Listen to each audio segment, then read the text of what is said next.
un pecador que no se suelta de Dios.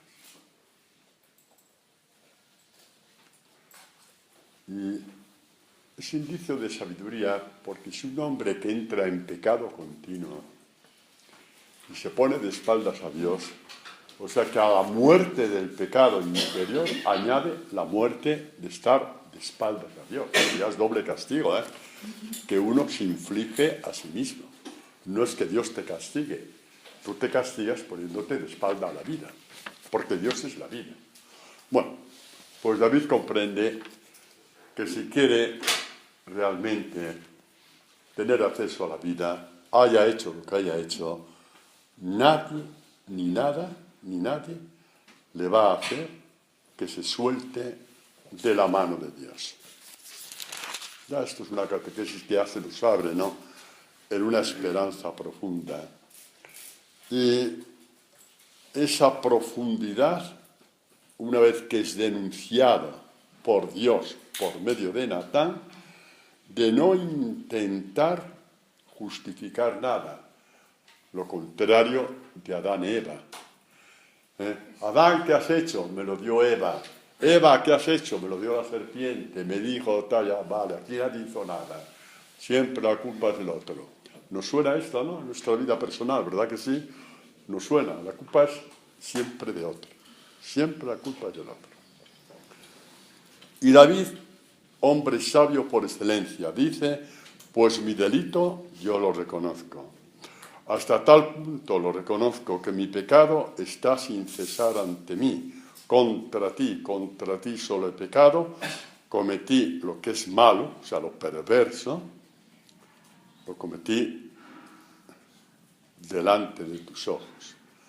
Y para que aparezca tu justicia cuando hablas y tu victoria cuando juzgas, mira que en la culpa ya nací y pecador me concibió mi madre. Es lo único que puede alegar y alega ante Dios. Mira, soy pecador, nací pecador, pecador me concibió mi madre. ¿Dónde se ve nuestro pecado de una forma esencial, fundamental y en 3 palabras? No hay que hacer un documento. En que, aunque podemos jurar y perjurar de que creemos en Dios, y aunque podamos jurar y perjurar de que amamos a Dios, nos es imposible cumplir su voluntad si Él no nos la enseña como fuente de vida. Por eso los salmos dirán, enséñame, Señor, a hacer tu voluntad. El día que yo sepa que es fuente de vida, iré hacia ella. Mientras sepa y crea y esté convencido, porque ahí está la ponzoña de la ley, de que esto es un sacrificio y que voy a hacer ese sacrificio, nunca podremos hacer la voluntad de Dios. Llega un momento en que eres vencido. Llega un momento en que hacemos la voluntad de Dios el día en que el Espíritu Santo nos enseña que es nuestra fuente de vida. Entonces, a trancas y barrancas, cayendo y volviendo a caer, y levantándonos y volviéndonos a levantar, llega un momento que nos encontramos a gusto con la fuente de la vida, es decir, haciendo la voluntad de Dios. Lo demás llega un momento en que no sirve. Os he puesto muchas veces el ejemplo en las catequesis. Tú estiras la goma, sí, sigues tirando, llega un momento en que se rompe. Así es. Cuando estiramos el espíritu de sacrificio y el heroísmo, llega un momento en que se rompe. Porque no encontramos ninguna satisfacción. Mientras que cuando encontramos en la voluntad de Dios la fuente de la vida, conocemos satisfacciones eternas, propias de Dios.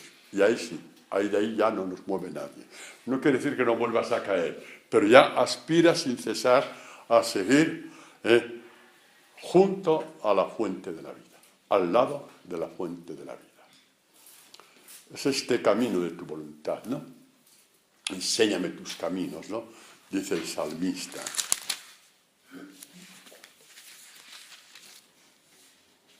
enséñame, muéstrame tus caminos, Señor. Enséñame tus sendas, guíame en tu verdad, enséñame, muéstrame y enséñame 2 veces. 2 veces el verbo enseñar y el verbo mostrar. Y ahí metemos otro más, guíame en tu verdad, guíame. Que en ti estoy esperando todo el día, por tu bondad, Yahvé. No porque yo me lo merezca, por tu bondad. No porque yo haya prometido por aquí o por allá, por tu bondad. No porque sea mejor que el otro, por tu bondad. Por tu bondad, muéstrame. Por tu bondad, enséñame. Por tu bondad, otra vez, enséñame. Por tu bondad, guíame. Que en ti estoy esperando todo el día. Es la actitud suplicante, ¿no?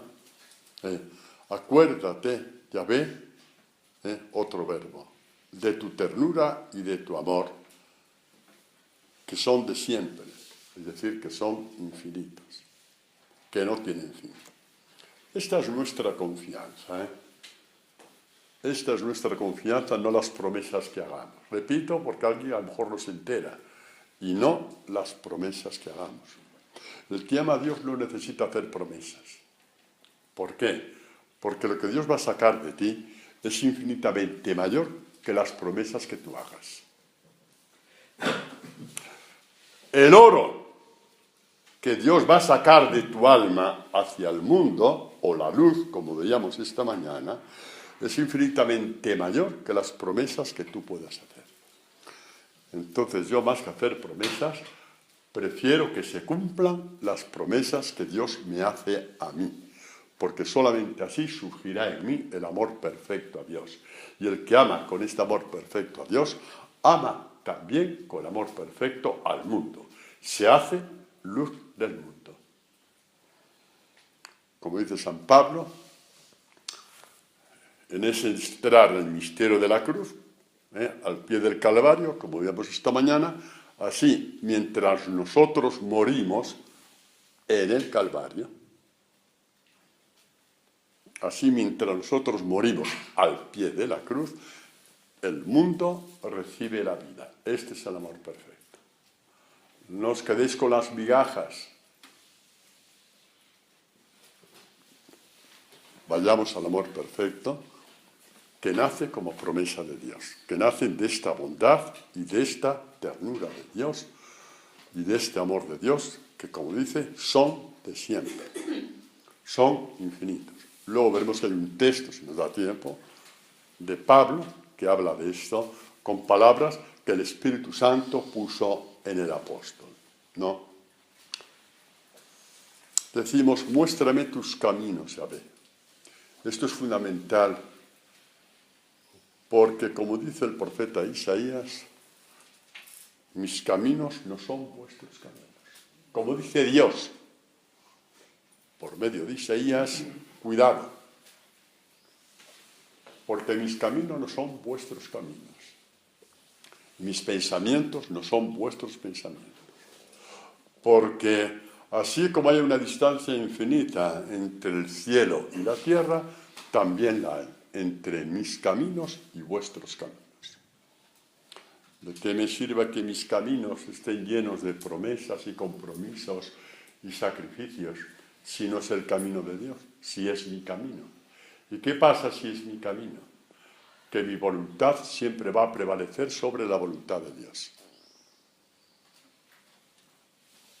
Nadie de nosotros que está aquí, creo yo, nadie de los que estáis, creo yo, habrá hecho más sacrificios de todo tipo que hicieron los fariseos en tiempo de Jesús.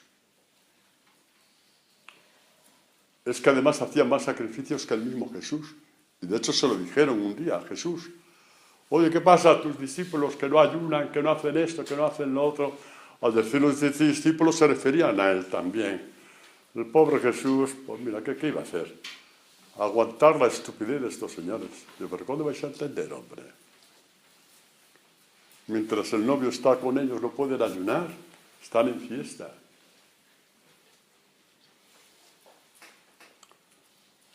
ayunar de la voluntad propia. Esto es lo que Dios quiere. Y cuando, como vemos en los santos, cuando hace falta, porque el demonio te revuelca y ves que a lo mejor el demonio ha tomado una ventaja sobre ti, de acuerdo, un ayuno al estómago para vencer al demonio. Sí.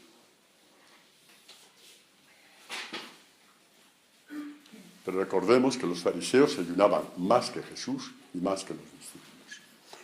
Porque el ayuno de Jesús fue aguantar todo un pueblo ceporro, orgulloso, soberbio, y encima ponerse a su servicio sin dejar de anunciar la voluntad del Padre por medio del Evangelio. Eso es un ayuno. Y lo demás es cuenta. O como veíamos ayer en la carta a Filipenses, se despojó de su condición de hijo de Dios y se puso debajo de Barrabás. Ana, ¿sabes por qué? Para que tú tuvieras la vida, para que tú pudieras ahora escuchar el Evangelio y para que yo pudiera predicarlo. Por eso se despojó de su condición divina. Hay que ir por estos ayunos, chicos, que nadie os engañe. Los otros sí. Sobre todo puntualmente, cuando ves que el demonio te ha revolcado 3 veces en la misma piedra, ahí te vas a ver y coges el arma del ayuno. Sí, muy bien. Pero por lo demás, el ayuno de Jesús fue despojarse de su condición de hijo de Dios, pasando por esclavo, como dice San Pablo, por siervo, y pasando debajo de Barrabás, lo último del pueblo de Israel, y siendo la rechifla de todos, de judíos y romanos, al pie de la cruz. Y si no vas por ese ayuno, olvídate de los demás, ¿vale? No hagas tonterías. Si no vas por estos ayunos, primero olvídate de los otros, que no te sirven para nada. Solamente sirven para tu ego. ¿Y sabes cómo es ese ego? Apesta a las narices de Dios.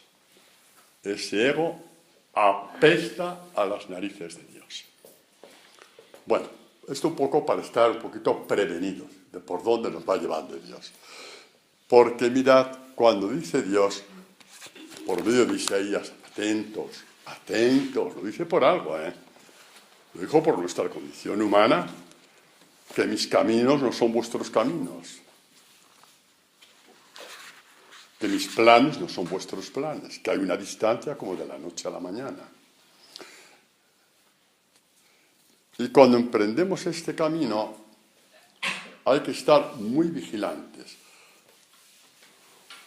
Porque por una parte, Jesús dice, yo soy el camino. No busques caminos por ahí. Yo soy el camino. Tu camino está escrito en el Evangelio. No lo busques en Santa Gertrudis. Ni siquiera en Santa Teresa. Ni siquiera en San Juan de la Cruz. Ni siquiera te pueden iluminar por dónde caminaron ellos.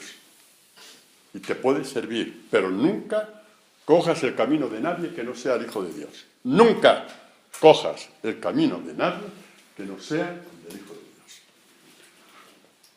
Porque Jesús dice, yo soy el camino, es decir, tu camino. Y en ese yo soy el camino, abramos el oído a lo que dice el Espíritu Santo por medio del salmista. Este es el Salmo 142. En el camino por donde voy, me han escondido un lazo. Que en la traducción del Yurnal os suena más familiar. En el camino por donde avanzo, me han escondido una trampa. Sí, Satanás no quiere que vayas por ese camino. Te pone trampas de todo tipo. Por trampas, podríamos decir, las trampas que ha puesto a esta comunidad desde hace un mes, una detrás de otra, para desestabilizar estos ejercicios. Y son casualidades, ¿no? Están pasando un año y otro. Todo se junta. Todo. En los últimos 20 días todo se junta. Yo últimamente en casa, cuando alguien me llamaba por teléfono, ya me ponía a temblar, que le ha atropellado un tren y no puede venir. No es una broma, yo ya pensaba así, porque esta era una detrás de otra. ¿Os acordáis hace unos años, la última vez que fuimos a Asís, ¿no? María Corbacho se cayó en la calle 3 días antes. Se rompió todo. 3 días antes. Ya preparando todo para viajar. Pero estas cosas pasan con continuidad. Nos tiene que llenar de orgullo. ¿Sí? Nos tiene que llenar de orgullo, porque quiere decir que al demonio le molesta mucho lo que aquí está pasando y cómo esto después sale por toda parte, ¿no? Sí, por eso le molesta y mucho. Le molesta y mucho. Nos tiene que llenar de orgullo, quiere decir que a pesar de todas las trampas, seguimos en este camino. Me han escondido una trampa. A veces la trampa es una trampa que a ti te apetece. Es una trampa que tiene que ver con alguno de los pecados capitales o los 7 juntos. Y ahí está el demonio poniéndotela. ¿Entiendes? Entonces un poquito hay que estar con esta sabiduría, con esta humildad continua. Con esta humildad continua. Así es. Lo leo desde el principio, este salmo. Al Señor, voy a cambiar Yahvé por Señor para que nos suene más familiar, ¿no? Porque además Yahvé significa Señor, Señor Dios, ¿no? Al Señor en mi clamor imploro, al Señor en mi clamor suplico. Ante Él derramo mi lamento, mi angustia ante Él expongo. Cuando el aliento en mí se apaga, mas tú conoces mi camino. Conoces que en el camino por donde voy, por donde avanzo, me han escondido una trampa. Y como está escondida, va a ser casi imposible que no caiga en ella. ¿Qué había escondido detrás de la manzana que el demonio presentó a Eva? ¿Alguien se acuerda? Bueno, no os podéis acordar porque nunca os lo he dicho. ¿Sabéis por qué nunca os lo he dicho? Porque nunca os había ocurrido lo que os voy a decir. Se habrá ocurrido a otros. ¿Sabéis lo que llevaba escondida la manzana que el demonio presentó a Eva? Esto nos vale para todas las trampas. La desobediencia a Dios. Si hubiera tenido discernimiento Eva de que estaba desobedeciendo a Dios, lo sabía, pero ¿me entendéis, no? Es cuando sabemos las cosas, pero las dejas de lado, porque es tan fuerte esa luz falsa que te aturde que ¡pum!, te metes de lleno como un mosquito en la lámpara. Exactamente igual. La trampa es siempre la desobediencia y a ti te parece bien, como a Eva. Excelente para alcanzar sabiduría. Acuérdate de mí, dice el salmista, ¿no? Acuérdate de mí. Acuérdate de tu bondad. Acuérdate de tu ternura. Acuérdate de tu amor, que son eternos. Vamos a asociar esto, ¿sabéis a qué? Acuérdate de mí. Acuérdate de tu bondad, que es eterna, de tu amor, que es eterno, y de tu ternura, que es eterna. Los asociamos a Evangelio, Lucas 18, no digo más, vale. Publicano, acuérdate de mí, que soy un pecador. Acuérdate de mí con bondad, con ternura y con amor. No con las penas del infierno, no con castigos. Acuérdate de mí. Pero es que la Biblia se interpreta así, no os estoy diciendo nada nuevo. Es una interpretación mía. Dios enseñó así a interpretar la Escritura primero al pueblo de Israel y después a la Iglesia por medio de Jesucristo. Hay un dato, no sé si saldrá o no para catequesis, puesto que sale ahora y puesto que no sé, porque el mañana no nos pertenece, ni siquiera nos pertenece la hora siguiente, porque solamente nos pertenece el hoy, el ahora, el presente.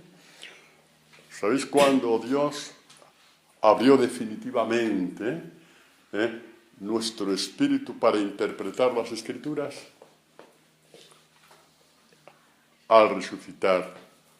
Resucitó, reunió a los discípulos y antes de subir al cielo, dice Lucas, abrió su mente, pero pasa que, ya os lo dije una vez, que en el griego la palabra mente, entrañas, interior y espíritu van en la misma línea. Entonces la traducción real en la intención de Jesús, abrió sus espíritus para poder comprender las Escrituras. Porque ya antes les había hablado de la cruz 1000 veces y no las entendieron y no las quisieron entender. Y a partir de ahí empezó toda esta inagotable espiritualidad de la Iglesia, empezando por los apóstoles, padres de la Iglesia, que nos han legado interpretaciones de la Escritura absolutamente únicas y maravillosas. Eso es. Y os voy a decir una cosa, en nombre de Dios. Os voy a decir una cosa en nombre de Dios. ¿Y por qué es en nombre de Dios? Coger la fuerza con que os la digo. Os voy a decir una cosa en nombre de Dios. Los que no lo crean, va a ser su problema. Yo no voy a discutir con los que no crean lo que voy a decir. Con los que no creáis lo que voy a decir, no voy a discutir. Porque estas cosas de Dios no se discuten. Pero os voy a decir que estamos en la misma línea. Estamos en la misma línea. No digo en el mismo nivel porque no me toca decirlo, pero sí en la misma línea, o que no hay ninguna diferencia entre la interpretación que aquí se dan de los laudes por las mañanas y la interpretación de los salmos que hacía San Ambrosio, o la interpretación de los salmos que hacía San Agustín, o la interpretación de los salmos que hacían los padres de la Iglesia. Y si queréis que miento, no me conocéis todavía, porque las cosas de Dios no mienten. Tampoco en las cosas de los hombres, pero menos aún en las cosas de Dios. ¿Por qué? Porque el Espíritu es el mismo. Porque es la misma promesa de Dios. Abrió sus espíritus para que saliera el agua viva de las Escrituras, para que interpretara la Escritura. Y hablo de la comunidad, no hablo del Padre Antonio, hablo de la comunidad, de lo que aquí está saliendo, que lo sepáis y que lo sepamos todos. Acuérdate de mí. Acuérdate de mí. Y fue el fariseo a rezar. 2 hombres subieron al templo y Jesús, de pie, oraba en su interior de esta manera: oh Dios, te doy gracias, porque no soy como los demás hombres, la madre que lo parió. Ah, no, perdón, eso no. Se me ha escapado. Se me ha escapado. Bueno, pero dejadlo. No soy como los demás hombres, no. No, tiene razón, no era como los demás hombres. Los demás hombres no eran tan tontos como él. Por una vez, él fue lo único que dijo la razón. Dicho tonto, pero me salió otra palabra más bonita de 4 sílabas, pero ya la sabéis. Te doy gracias porque no soy como los demás hombres, rapaces, injustos, adúlteros, y tampoco como los publicanos. Tócatelas. Ayuno 2 veces por semana. Manda narices, 2 veces por semana, macho. Eso y no vivir es lo mismo. Que tío más tonto. Y encima no conocía a Dios. Tonto de remate. Y Jesús dijo, perdón. Y el publicano se golpeaba el pecho. ¿Os acordáis cuando cuando Moisés dijo a Dios, que no sirvo para conducir a tu pueblo, que no sé ni hablar, que tal y cual?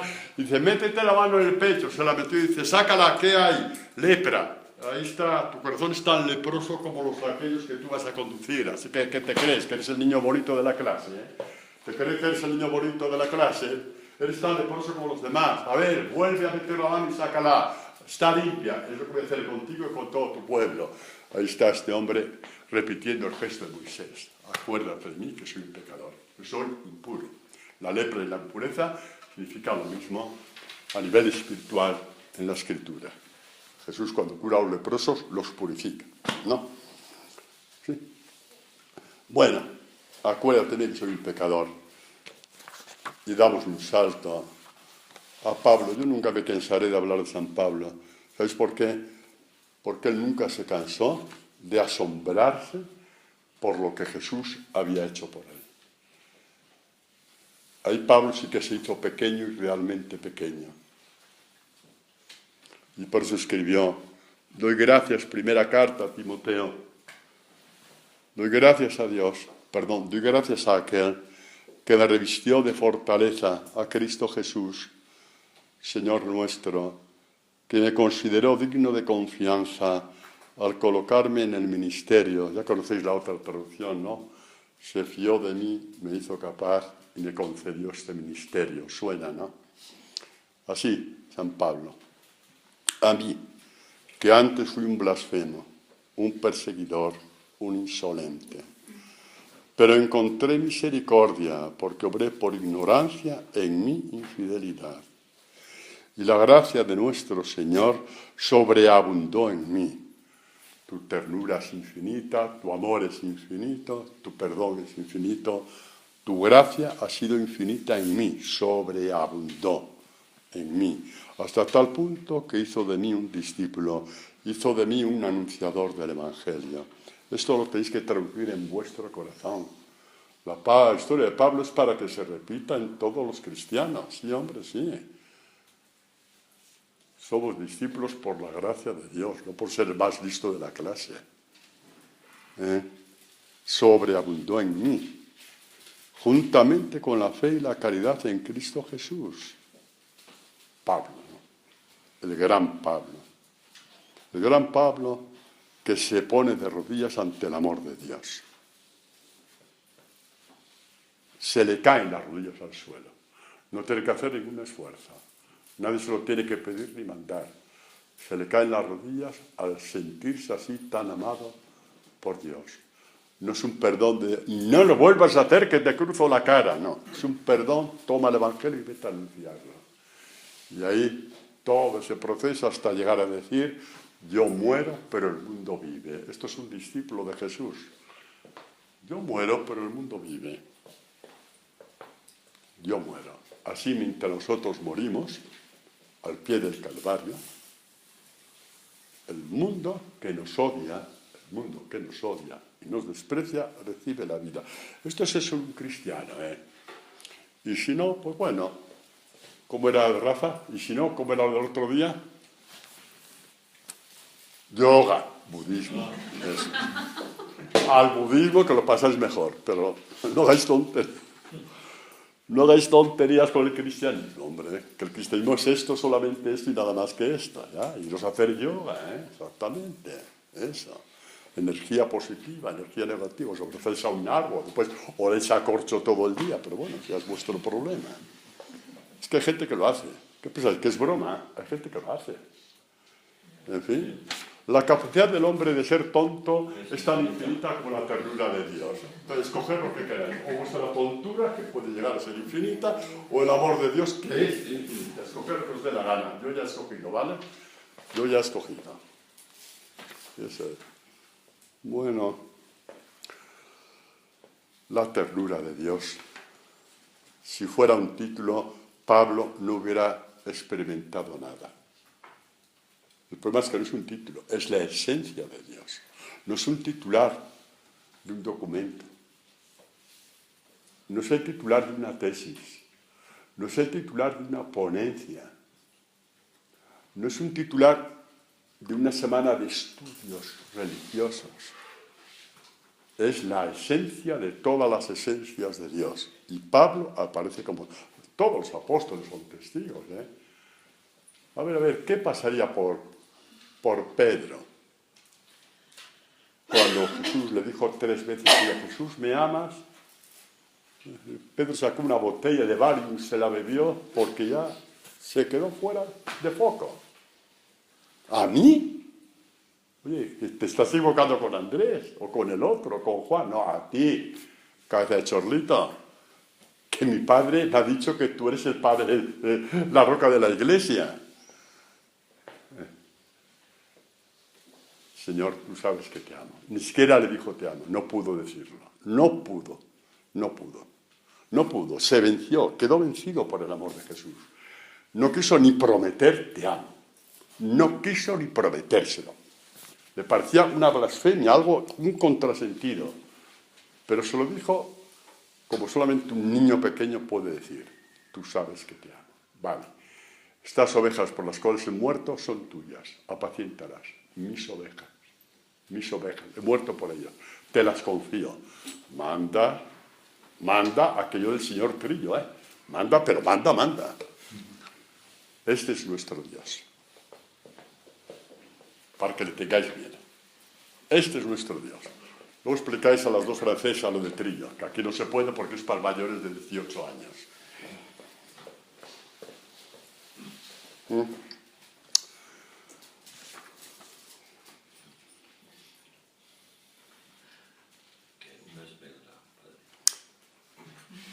La ternura de Dios.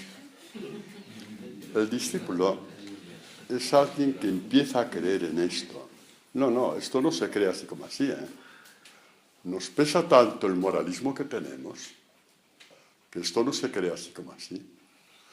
Nos crea tanto nuestras relaciones humanas de amar al que se lo merece, que esto no se crea así como así.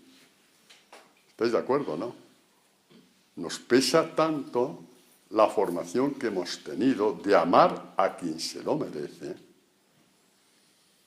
que esto no se crea así como así. No digamos ya amar hasta dar la vida, olvídate. Olvídate. No es no, es punto. No hay cómo, no hay cómo, no hay cómo. Como si Pablo hubiera merecido algo, o Pedro, o cualquiera de los apóstoles, ¿no? Cuando creemos en esto, vamos detrás de ello. Es un creer que te mueve a ir tras esta ternura infinita de Dios. Hay que ir corriendo hacia Él. Corriendo hacia ello.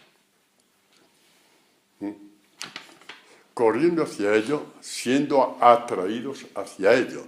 Y por eso murió Jesucristo en la cruz. Y por eso dijo, cuando yo sea levantado a lo alto, atraeré a todos hacia mí.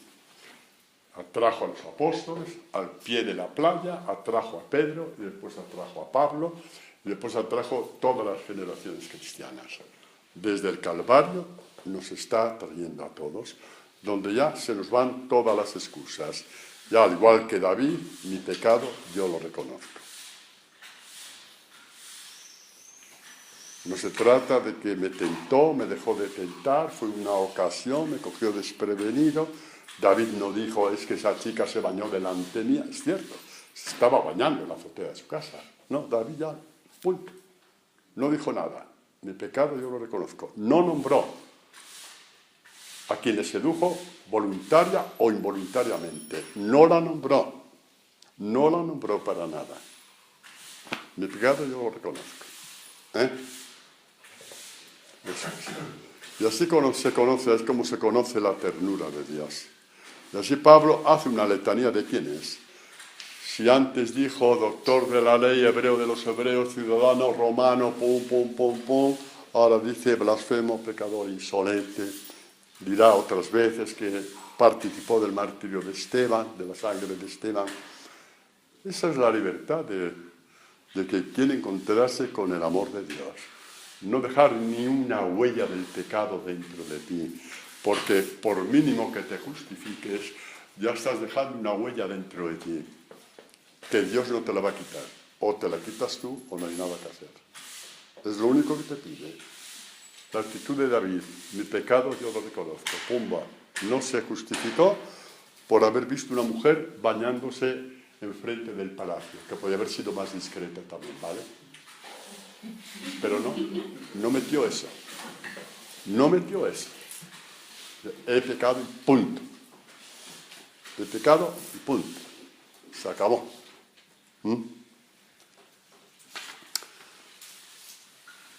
Hay que ir a buscar la fuente de la vida. Vamos a ver un salmo que ha salido en los comentarios de esta mañana acerca de la luz. Entonces, otra casualidad más, ¿no? Ya llevamos 20 casualidades, pero otra más, para que veamos que las casualidades llevan este sello de Dios. Dice, oh Dios, hemos hablado de la ternura infinita de Dios, ¿no? Dice, qué precioso es tu amor. Por eso los hijos de Adán, a la sombra de tus alas se cobijan. Habla de los hijos sabios, ¿no? Los hombres sabios. Se sacian de la grasa de tu casa, ¿no? En el torrente de tus delicias les abrevas, porque en ti está la fuente viva y en tu luz vemos la luz. Primer salmo de esta mañana, ¿no? Oh Dios, que brille tu rostro y nos salve. Se irradia la luz de tu rostro sobre mí y yo soy la luz del mundo. Salió esta mañana. Sale el salmo de esta catequesis. Otra casualidad más de Dios. Como siga haciendo casualidades, ya me retiro el año que viene, ya que os dé las casualidades y yo descanso, ¿no? Digo yo, ¿no? Digo yo, Paloma, ¿estás de acuerdo? Tú Tu quoque, figlia mía, tu quoque.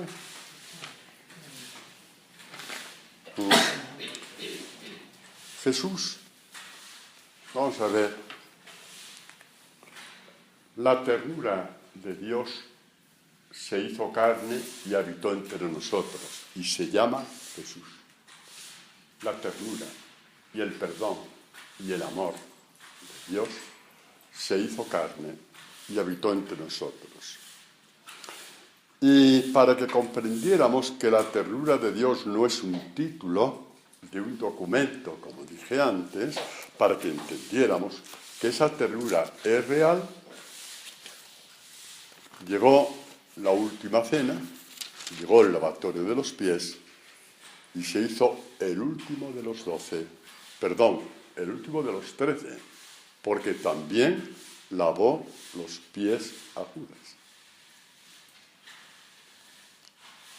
Se hizo el último, incluso también debajo de Judas. Este es nuestro Dios. Que nos pinten otro Dios. Dispuesto a castigar porque ya no puede más. Que nos pinten otro Dios. Porque no es el Dios del Evangelio.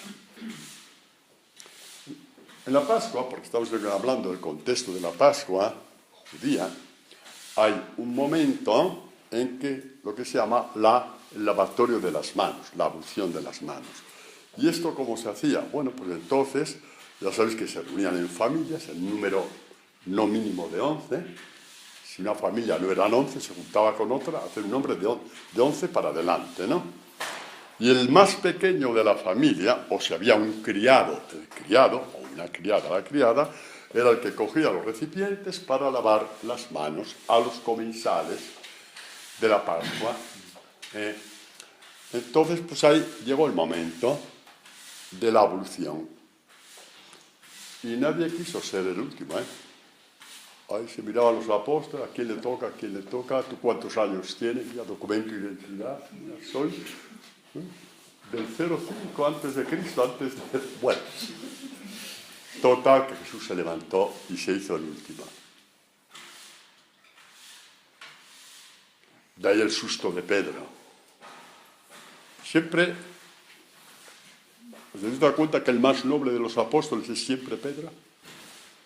El que siempre mete la pata por amor. Los demás detrás, nadando y guardando la ropa. Bueno, si un día hablamos de Pedro, hablaremos de Pedro, pero la catequesis es la ternura de Dios. Por tu bondad, por tu ternura. Lava los pies y les dice, en verdad os digo, no es más el siervo, vosotros, que su amo, que soy yo, el Señor. No, lo vamos a ver desde anterior. Dice, comprendéis lo que he hecho con vosotros, vosotros me llamáis el Maestro y el Señor. No le llaman un Señor, sino el Señor. El Señor, que es el nombre de Yahvé. Y decís bien, porque lo soy. Pues si yo, el Señor y el Maestro, el único que os puede partir las Escrituras, os he lavado los pies, vosotros también debéis lavar los pies unos a otros, porque os he dado ejemplo para que también vosotros hagáis lo mismo. Os he marcado el camino. Sabiendo esto, dice, en verdad, no es el siervo más que el amo, que soy yo, vuestro maestro y vuestro Dios. El enviado no es más que el que le envía. Sabiendo esto, bienaventurados seréis si los cumplís. Ahí está, sabiendo esto. Sabiendo esto. El día que tú sepas que la fuente de la vida está al pie de la cruz, irás al pie de la cruz. Si vas por heroísmo, no vayas, pierdes el tiempo, no llegarás. Y lo poco que hagas lo estés rezongando y juzgando a los demás que no van a tu paso. Olvídate. ¿Cómo era aquello? El budismo, exactamente. El yoguismo. Así, gracias, Rafael. Sabiendo esto. Es decir, hay que tener la sabiduría de Dios. La sabiduría de Dios que la tuvo su propio Hijo y que te la pasa a ti. Es fuente de vida. Es fuente de vida. no es un camino para héroes, ni comprometidos, ni esforzados, y los que dan el do de pecho. Ninguno de ellos ha llegado. Y encima, de su boca han salido condenas una detrás de otra a los que no son como ellos. Estos no son de Jesús. Estos no son de Jesús. Quizá hemos sido algo de esto o mucho de esto en nuestro tiempo. Yo lo he sido. Así que tranquilo. No os defendáis más. No os defendáis más. Doy yo el primer paso. Yo lo he sido. Hasta que él mismo mostró cuál era el camino. Sabiendo esto, es decir, con esta misma sabiduría de Jesús, podemos dar estos pasos. Con esta misma sabiduría de Jesús, el Hijo de Dios. No, esta sabiduría. Esta ternura inagotable de Jesús le lleva a Jesús en las mismas catequesis de la última cena a decir: nadie tiene mayor amor que el que da su vida por sus amigos. Y llama amigos a los que tiene alrededor de la mesa. Habiendo anunciado ya la traición de Pedro, Judas ya no está, porque ya salió, pero si hubiera estado sentado ahí, hubiera dicho exactamente lo mismo, porque nadie queda excluido. Nadie tiene mayor amor que el que da la vida por sus amigos. Vosotros sois mis amigos si hacéis lo que yo os mando, es decir, lo que sale de mi boca, el Evangelio. No os inventéis otro evangelio, hombre. ¿Qué pasa? ¿Que Dios no es lo suficientemente sabio? ¿Te tienes que inventar tu propio evangelio? ¿Tu propio camino de perfección? Porque dijo fulanito, porque dijo menganito. No, hombre, no. Todos ellos están a años luz. Todos los santos están a años luz de Jesús.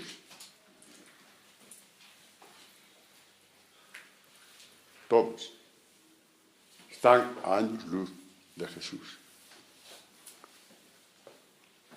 Porque Jesús es la boca del Padre. Y nadie tiene mayor amor que el que da su vida por sus amigos, que sois vosotros. Y por eso dice después: ya nos llamo siervos. Porque el siervo no sabe lo que hace su Señor. A vosotros os he llamado amigos, porque todo lo que he oído de mi Padre, el Evangelio, os lo he dado. Ahí está el fundamento de nuestra relación de amor perfecto entre el hombre y Jesús, el Hijo de Dios, y por medio de él con el Padre.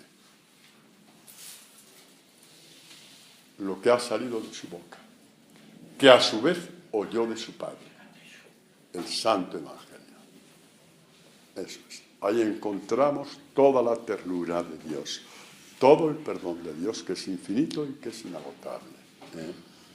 La vida del Padre, la vida que el Padre hizo, digamos, se desbordó en la tumba de Jesús y que provocó su resurrección, está en el Evangelio. Repito que esto es muy gordo. La vida del Padre, con mayúscula, que irradió su fuerza sobre el sepulcro de Jesús, rompiendo el sepulcro y levantando a su propio Hijo, irradia sobre ti por medio del Evangelio. Eso es. Irradia sobre ti por medio del Evangelio. Y por eso Jesús dirá: como el Padre tiene vida en sí mismo, así también le ha dado al Hijo tener vida en sí misma.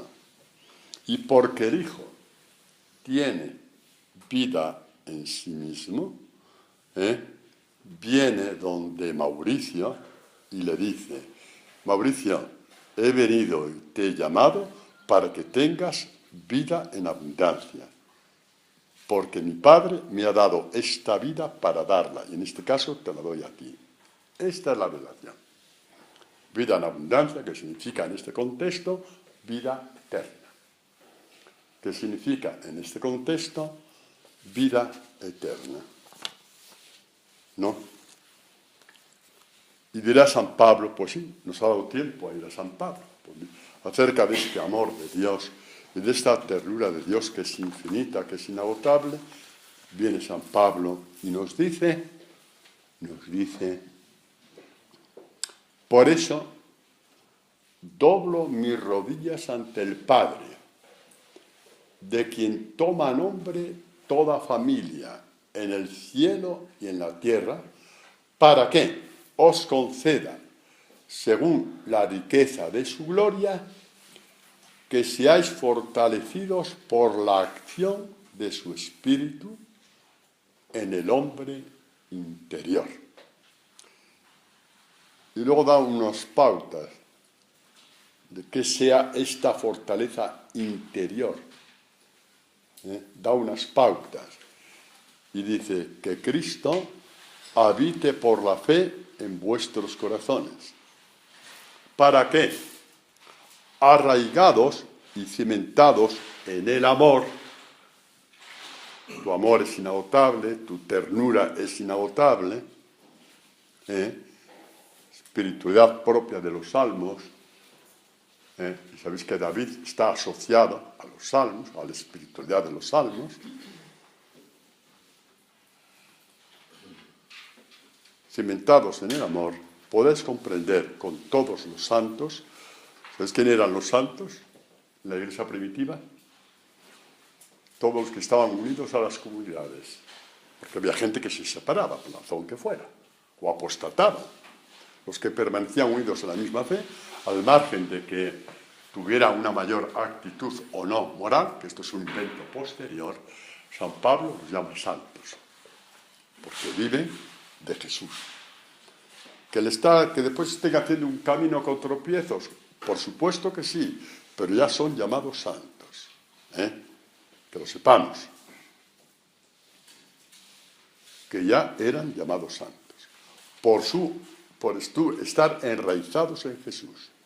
Bueno, pues dice, arraigados y cimentados en el amor, podáis comprender con todos los santos cuál es la anchura, la longitud, la altura y la profundidad, y conocer el amor de Cristo, que excede a todo conocimiento, para que os vayáis llenando hasta la total plenitud de Dios.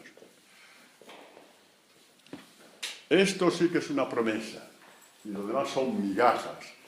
Y hay millones de personas que en toda su vida no han hecho más que ir detrás de estas migajas y con sacrificios incontables, cuando Jesús lo ha hecho tan fácil. Os llenéis hasta la total plenitud de Dios. O San Pablo está loco, o aquí estamos en algo muy gordo. Pero si San Pablo está loco, no podemos decir palabra de Dios. ¿Qué pasa? ¿Que la Iglesia lleva 2000 años equivocándose, poniendo palabra de Dios en esta catequesis de Pablo? Y si se ha equivocado, ¿por qué no está equivocado también San Juan en su Evangelio? ¿Por qué no se equivocaron también los demás inventando lo que quisieron? Chicos, que nadie os engañe. Esto es lo que Dios nos da. Que nadie os engañe. Estamos llamados hasta alcanzar la plenitud de Dios.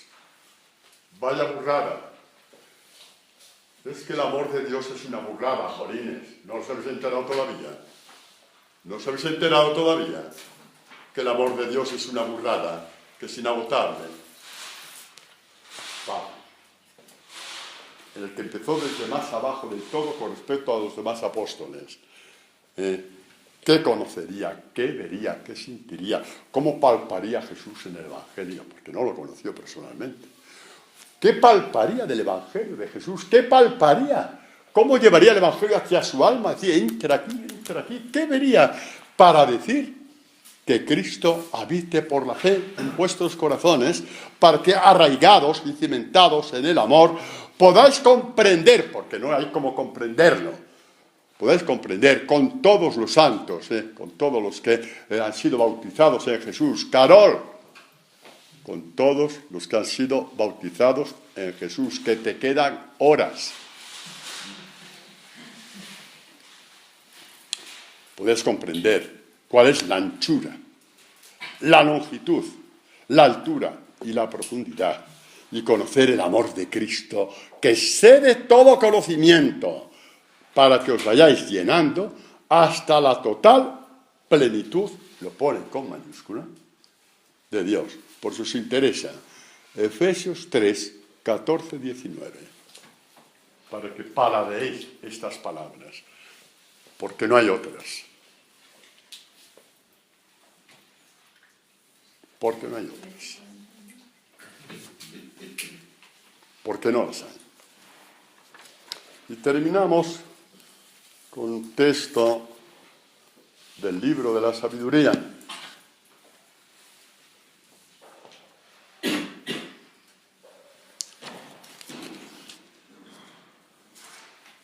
Que dice: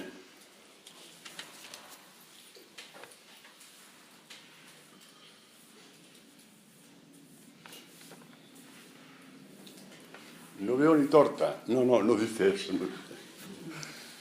Dice así, leemos, sí. 7, 7, 11, sí.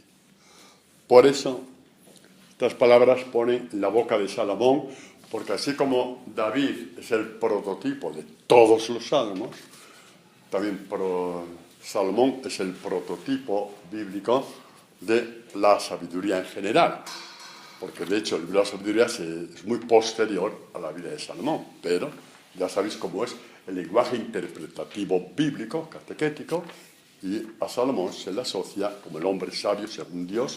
Por lo tanto, dice, aprecio de Salomón por la sabiduría. Lo puede decir perfectamente cuando conocemos un poquito el lenguaje bíblico. Dijo Salomón entonces: por eso pedí y se me concedió la prudencia. Esto vale para la espiritualidad de la palabra, que repito, no hay otra, que nadie se engañe. No hay otra, que nadie os engañe. El tronco es este, lo demás son ramas. Y hay mucha más savia en el tronco que en las ramas, que nadie os engañe. Y las ramas se pueden caer, pero el tronco no, que nadie os engañe.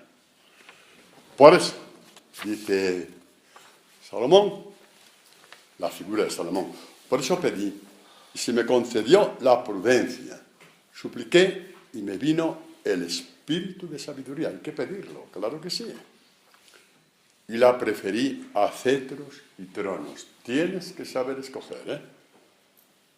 Y ahí tienes que saber escoger. La preferí a cetros y tronos. Y en nada tuve la riqueza en comparación con ella. El joven rico que vimos el otro día no se enteró de nada. He cumplido. Has hecho un ídolo de barro en tu alma, tontaina de las narices. En nada tuve la riqueza en comparación de ella. Ni a la piedra más preciosa la equiparé. Porque todo el oro, a su lado, es un puñado de arena.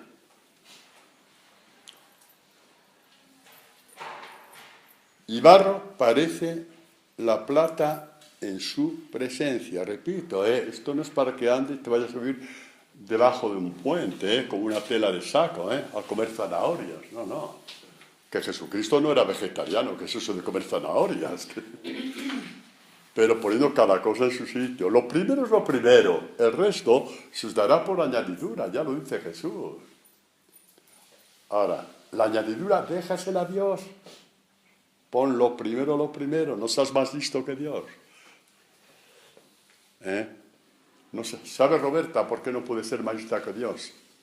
¿Sabes por qué? Porque por mucho que lo consigas, no lo vas a conseguir. Ni tú ni yo. No seamos más listos que Dios con nuestras cosas. Pero repito, no quiere que te vayas a subir debajo de un puente ni a comer zanahorias. Daros una vida muy digna, pero desde Dios, porque Él te la va a abrir. Ni a la piedra más preciosa la equiparé. ¿Qué decía ayer San Pablo? Estoy acostumbrado a todo, a la abundancia y a la estrechez, según Dios le iba llevando. Y era felicísimo San Pablo, porque sabía que era Dios. Ni a la piedra ni más preciosa la equiparé, porque todo el oro a su lado es un puñado de arena, y barro me parece la plata en su presencia. La amé más que la salud y la hermosura, y preferí tenerla a ella más que a la luz del día, porque la claridad que de ella nace no conoce la noche, es luz eterna. Es luz por la mañana, por la tarde y por la noche. Es decir, es la luz que te hace fuerte frente a la tentación, porque tentación, noche y oscuridad van asociadas. La claridad que de ella nace no conoce noche, y con ella me vinieron a la vez todos los bienes. La añadidura. Con ella, después, me vinieron todos los bienes. Tú pon primero los bienes y la añadidura y te quedarás con un palmo de narices, porque no eres digno de Dios. Gloria al Padre, al Hijo y al Espíritu Santo, como era en el principio, ahora y siempre,